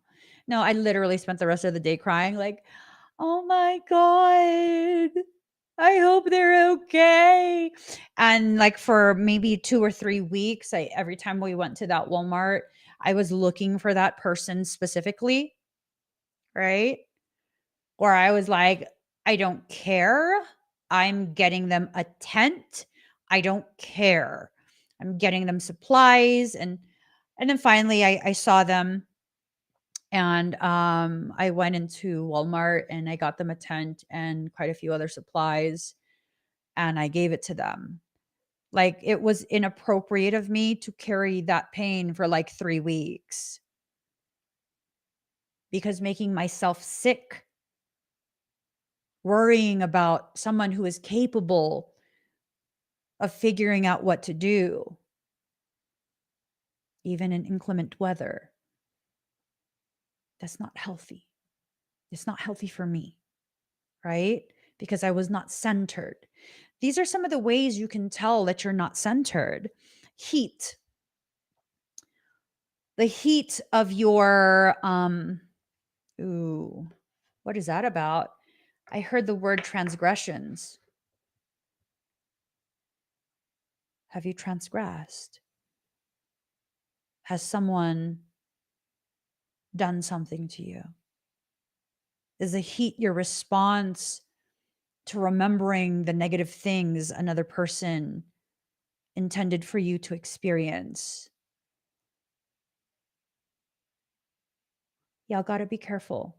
I think the message is something is trying to bring your head, pull your head, your awareness, your thoughts, your focus into something that's going to create friction. And if you're aware of this beforehand, you can see it for what it is, an attempt to initiate drama and destabilization in your life, right? It's an attempt to initiate drama and destabilization. So fragments, allowing the fragments of whatever you're facing to be seen clearly before you place your hand on it and take ownership of it. Like I received blips of information the other day that caused me to immediately assume something that then the assumption that I was eagerly taking ownership of at that point, right? Because it triggered me. I was eagerly taking ownership of that assumption. And I was prepared to become highly reactionary, very reactive to what I was considering. And then I began to ask the people that I trust, like, hey, what do you think of this? Because something didn't feel right. Like it felt partially true, but at the same time, it's like, even if it is, do I need to do something about this? Do I need to react? Or do I need to pause so that I can responsibly respond? There's a difference between the two, right? When you simply react, you're giving your power to someone else, the person who's initiating the event, and trying to force inside of you a very specific experience, a very specific perception. So, asking the people that I trust their thoughts on this very specific thing, these are people who are very dependable for me. They hold such a powerful space, and they can be like, no, girl, you're tripping. Or, "Mm, I don't think so. I don't know." Right. And that alone tells me, like, okay, I think maybe I need to pause even more because what's really going on? Right. What's really going on that I'm feeling some type of way? Card number 35, conscious connections. Allowing yourself to really just understand when you're in an environment that is connected by heart energy, where there's a genuine compassion, genuine desire for goodness for you. And when it's something that's just like, I'm going to make it seem like I care because that's polite, right? So conscious connections. I think for some of you, you need to reassess some of the connections that you've made, or maybe some of the connections that's popping in your head right now, right? Doesn't necessarily mean that you need to be reactive and like confront people. It just means you need to observe from a space of neutrality. Inspiration. Now, this period carries with it the potential of you being stung, right? Maybe getting your feelings hurt a little bit, maybe feeling a little bit uncomfortable, maybe, mm,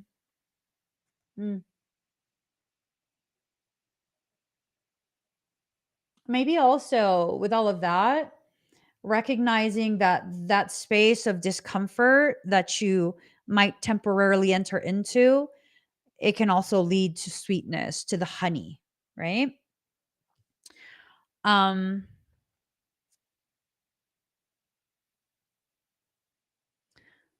hmm. Okay. So the perception of your life, but it's in reverse. The perception of your life. I think what this is pointing out is for some, you've really gone out of your way to create a pretty picture of your life and your existence.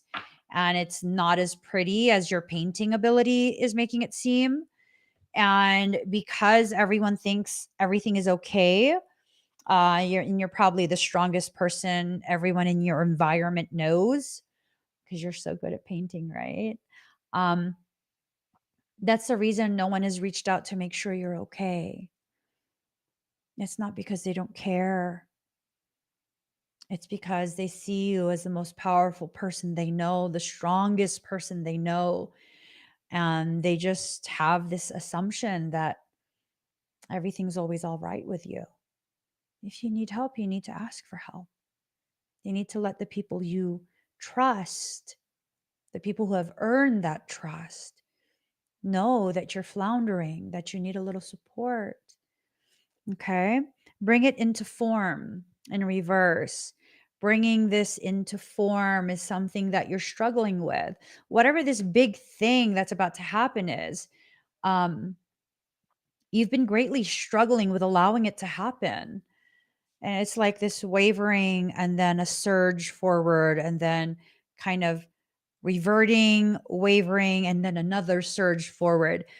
I think it's important maybe to recognize that this type of movement, this dance that you're in is part of the way you're going to get through this. Um, some people think that progression is simply like pedal to the metal, straightforward. No, no, it's not always that. Um, there's an ebb and flow, kind of like the ocean, right? This ebb and flow, this rushing to hug the shore and then reverting back to give her time to breathe before rushing back in. And I think that's what's happening. You're going through that flow. Like if your heart did not have the peaks and valleys for your heartbeat, it would be a straight line, right? What's a flat line considered? What does that mean in medical terms? What does that flat line mean? It means you're no longer alive. So maybe if you can begin seeing the ebb and flow as evidence of you living, the rhythm of your heart, the rhythm of your life, maybe that will make it easier for you to get out of your own way as these big things are about to happen for you, right? Relax a hold of darkness and be at cause, but it's in reverse. I think something is definitely trying to get a grip on you and your heart. And whatever that is, it is something that you need to be very aware of. Um, mm, mm. Relax the hold of darkness and be at cause. Let me define something real quick.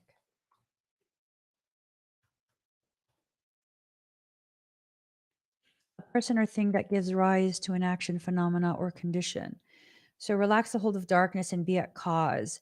Be the person or thing that gives rise to an action, phenomena, or condition for yourself. Another definition for cause, a principle, aim, or movement that because of a deep commitment, one is prepared to defend or advocate. Relax the hold of darkness and be at cause. Be prepared to defend or advocate for yourself. Cause, make something, especially something bad, happen. Relax the hold of darkness and be at cause. To cause the end of someone's control over you, someone's ability to negatively impact your life. Mm, mm. I think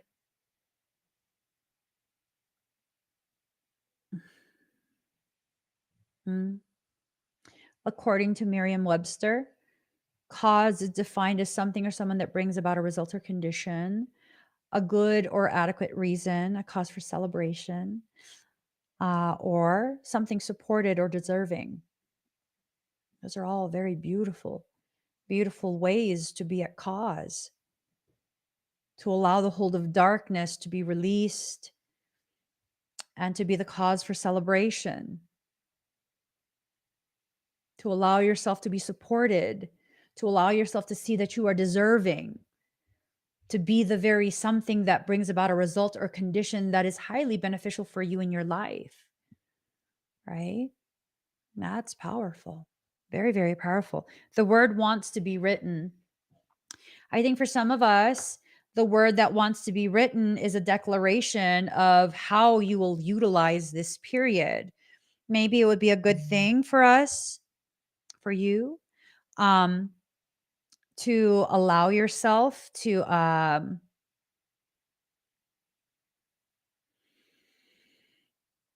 write on a piece of paper the very thing you want to bring to fruition. Just write it on a small piece of paper, like a little scrap of paper. Write it and then burn it. Allow your message to be taken up to Creator through smoke. That's a beautiful thing. Sprinkle that paper with a little bit of ginger and cinnamon, some cayenne pepper.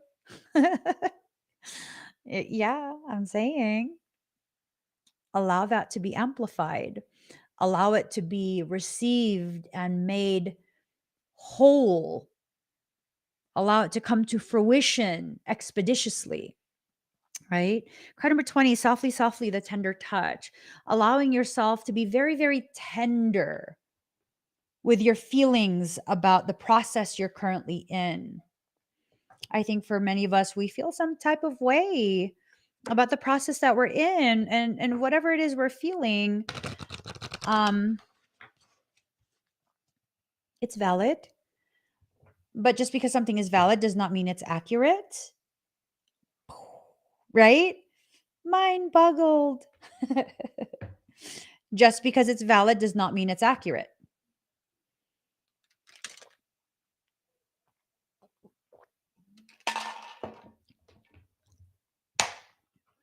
Your feelings are valid, but is it an accurate representation or accurate response to the gravity of the process that you're in? And that's something you have to ask yourself, because once you ask yourself that, you begin to recognize the ways in which you, my dear, are really the only roadblock that you've ever had to contend with. Okay? Divine discontent, and then let love transform. Divine discontent. Okay. Ooh, my bladder is full. Card number 12, divine discontent. Winter falls upon us, so spring can bring new growth. Cry the tears, allow the longing. Sadness brings surrender and a deep desire to be free.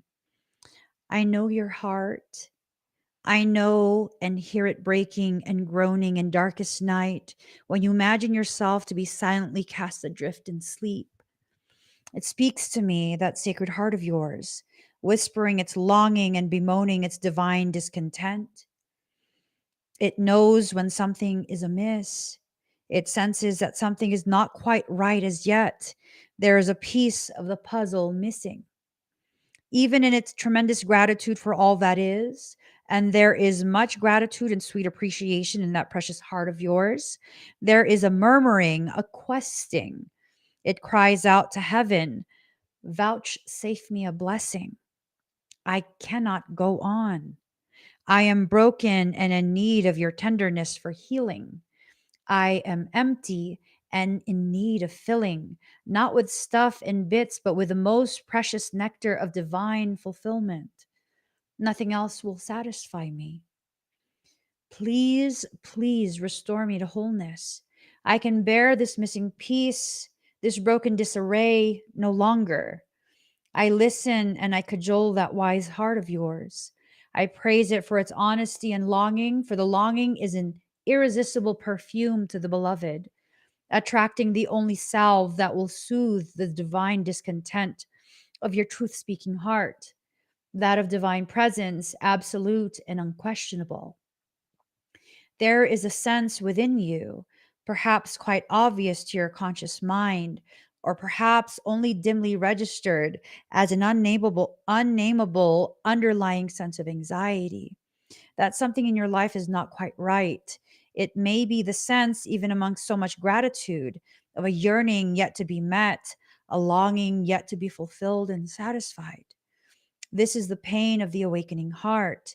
That heart is capable of bliss and ecstatic reverence for the sheer beauty and wonder of creation. Yet, as the heart matures, there will be a process of deep, passionate longing that awakens for the divine. It is the impatience for the caress of the great lover, for the presence of the divine to come to you. Have you been very impatient with your process, eagerly anticipating the end result, when the full gravity is actually contained in the journey to get there? It's not at the end destination that you begin to understand, that you begin to develop that understanding of the gravity of you. Over time, that longing will grow from a mild inner sense of incompleteness, needing to become whole. It will develop into a holy fever, a sacred rage, a stamping of dancing feet, a pounding of fists upon the altar, and a longing so deep and distressing that one may well break into tears at the impossibility of bearing the pain of apparent separation for even a moment longer. I think for some of us, we're coming so close to a realization of where life is taking us that to not yet be in full union with what that is, with that type of existence, it's becoming unbearable. But have you ever thought that maybe it's that sense of an unbearable sensation, unbearable type of emotion, that's the very thing that's propelling you forward to ensure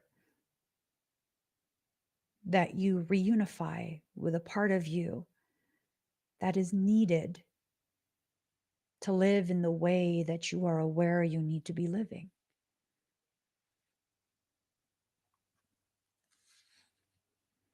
Where is my beloved? Cries the awakening heart. I call for my beloved, and yet I am here still waiting. I can stand this no longer. As devotion grows and passion for the divine intensifies, so too does this yearning, so much so that this may come to feel as though your heart is breaking for the divine. Or perhaps you're not quite there yet. Your heart is attached to smaller gods, such as your status, your job, your lover, your body looking a certain way, or being able to live your life in a particular way. These smaller gods are not necessarily an issue, yet you have drawn this oracle, and so it is guidance for you that the divine wants to draw you closer. Sometimes that means we will have the meager meal wrested from our hands so we may feast upon something far more delectable and grand. The divine is a fiercely possessive lover. If there is a face of another beloved preventing you from longing for the divine embrace, and if you cannot see that it is the divine beloved within your lover that you are loving, well, then something will be done by heaven. So make your relationship sacrosanct. And I think part of the way what I just read can be interpreted is that if there is a face of another beloved preventing you from longing for the divine embrace, and if you cannot see that it is the divine beloved within your lover that you are loving, well, then something will be done by heaven. So if what your soul is trying to do is encourage you to love yourself, and the relationship, the romantic relationship that you are currently in, blocks you from doing so for one reason or another, then heaven will do something about that. Life will unfold in such a way that divinely escorts that person who does not belong by your side out of your life. Not everyone is healthy for you, irregardless of how you feel about them. Because sometimes, as empaths who have never had access to healthy love, we don't know what that is. And we assume erroneously that healthy love is simply loving someone and being willing to do whatever it takes to make them happy, that is love, and it is not. It is martyrdom. And martyrdom, as I've come to understand, is emotional manipulation, where you are going out of your way and allowing yourself to be harmed, allowing yourself to enter into deficit for one objective to be fulfilled. And what is that? To ensure that the perception you want them to have of you is the only perception they have. That is not love. That is a covert attempt at domination, right? So make your relationships sacrosanct. See the divine in all things. When you cannot, when the power of lesser gods has you in its grip, acknowledge it, bear witness to it. Do not chastise. Instead, be truthful. Let your heart break and lie prostrate on the floor, hands clutching and head bowed, as though only your sadness implied could stir the heart of the divine beloved into dissent, saving you from a life far too bland from your exquisite Epicurean palate. Don't just misinterpret the pain and think that something really is wrong. If you are surrounded by status and money and cannot understand why you should mourn, it is even more important that you allow yourself to do so. Mourning is to be felt, understanding is not so relevant.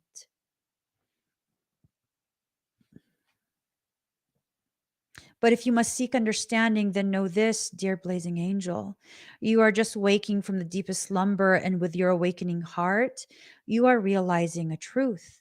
A part of you, deeper and wider, vaster and more instinctive, truthful and intelligent than your mind, is lonely for the divine embrace. This is right.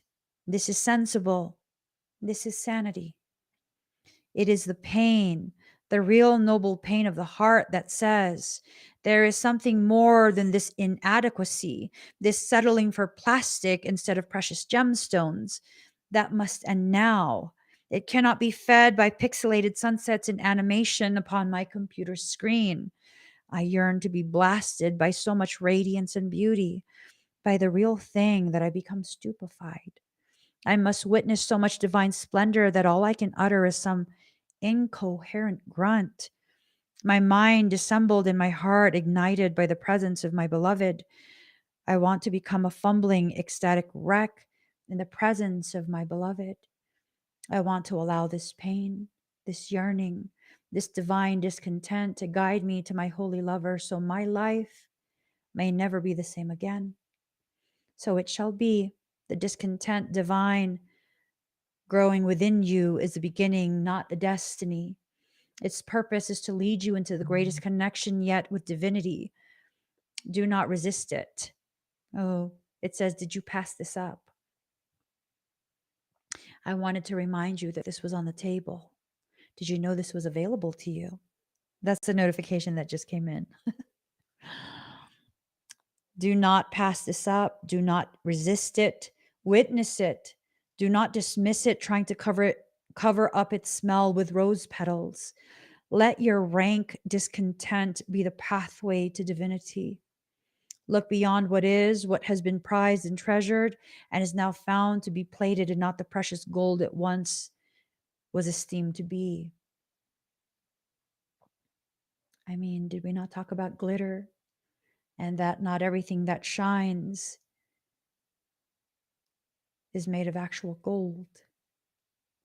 Don't be scared, for you are my sidekick on this great holy adventure. I am here, you see, just around the corner. I have you in my sights, though you may not see me yet. I am holding a loaf of fresh bread, hot from the kitchen of the Creator, hoping to entice you with its wafting scent, tempting you to follow me on towards something of far more substance. If you are still stuck on pine scented air freshener, imagining it is anything akin to the wild scent of the pine forests for real, then how can I tempt you? Let the stench be the stench. Then the fragrance of God can be discerned. And together we can leave what is less behind, once and for all, grabbing like hungry school children for the divine bread with sweet, fresh scent filling the air. So being able to recognize that what you have believed regarding something, regarding possibly even someone, has absolutely been standing in the way of your developing understanding of yourself, your gravity, and your purpose. I think for some of you, there is at least one person in your life that gives you permission to be successful only as far as they allow you to be. Never being okay with you going beyond the limitations of where they belong, and then trying to convince you that you are bad for going any further than they can. Something big is about to happen. Whatever that big thing is, it's going to change your life. It's going to change your life. Let it. Let it change your life. Let it change your perception of who you are. Let it be the very thing that you need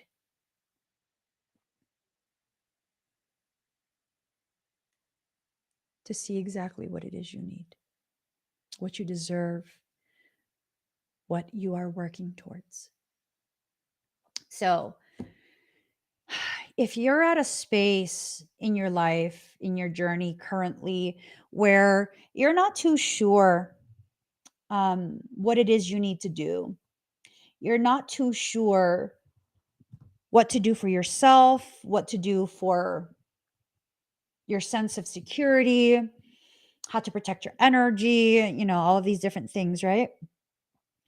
Consider going to the protection ceremony tomorrow. It's going to be at 5 p.m. Pacific Standard Time. And during this protection ceremony, I'm offering a whole bunch of different types of expedites. I'm sure there is something there for everyone, to address certain types of needs, certain types of insecurities that might be popping up during this period. Go check it out. Go check it out. I'm going to be doing a fire ceremony tomorrow, a little small fire ceremony. And a lot of what's going to be happening has to do with the influx of consciousness, very elevated consciousness that's coming in. This consciousness is very much in support of your growth, your process, all of that. What is an expedite? So, expedited request is me doing a personal service for you during the live stream. These personal services, they are at a fraction of a cost of a private session with me. So, for example, if I have a service, and not all of my services are available, it is whatever is offered via that link, via that web page. Okay. But say, for example, there is a service that I offer as a private session, and that private session service costs, say, like $400, right? Typically during expedites, that $400 service is only, say, $40. Huge, huge discount. So this is kind of my way of giving back to the community. It allows for people who don't have the budget for a private session, which, a lot of us don't have that budget because of things going on. It allows you to be able to have energetic services performed that maybe you're curious, or maybe you really need this, you've been struggling, and whatever the service is might help you shift your circumstance, things like that. I do private, not private, but personal readings. I do biospiritual scans, just all sorts of different things. If you go to that QR code, if you click that code, um, you'll see there's a long list of different options to choose from. The options that have a little flame beside it are extra potent for this consciousness, this hybridized consciousness event that's reaching an apex tomorrow. Okay. So thank you for that question, Artful Fodder. I don't speak about expedites enough. It's a very, very powerful way to experience the type of energetic work that I do. My system is called Kokoro 33. That's the name of the system. And it's rooted in Aura Spectra Biogenesis. That is a system that I remember from previous life. I just remember it. Some of the terms might sound familiar if you're familiar with like Kelantic science and that whole yada yada. I don't like to involve myself with those groups anymore. I'm just like, y'all are just I don't like drama. So yeah. If you guys join me or want to join me tomorrow, 5 p.m. Pacific Standard Time is when I'll be live for the protection ceremony. Outside of that, please do give this video a thumbs up. If you haven't already subscribed, please do subscribe, turn on that notification bell, join me when I'm live. And I'm going to be heading over to TikTok in a little bit. Find me over on TikTok, Emmy Evolving. I'm Emmy Evolving across all social media. You'll see my face. And yeah, follow me everywhere. Find me everywhere, follow me everywhere, and then let's have some fun. Okay? So, give this video a thumbs up, subscribe if you haven't already, and I'll see y'all over on